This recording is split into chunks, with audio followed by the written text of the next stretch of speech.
Celebration ng National Correctional Consciousness Week which started ng October 23 to 29. Yearly itong ginagawa sa buong Pilipinas yan.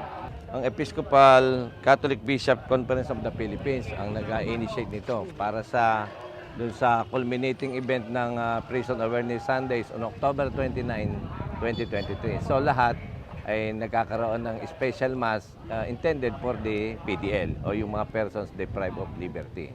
Kaya since mag-start ito before itong NCC Nakoko Fest Week, ay nagkaroon na muna ng mini sports fest ang mga PDL. Naglaro sila ng ping-pong, volleyball, basketball. At nakakatuwa naman na natapos na wala namang naging problema sa kahit na magkakalaban na bangka at grupo, ay tuloy-tuloy na naging maganda at sumusunod sila sa officiating na aming kinuha. 874.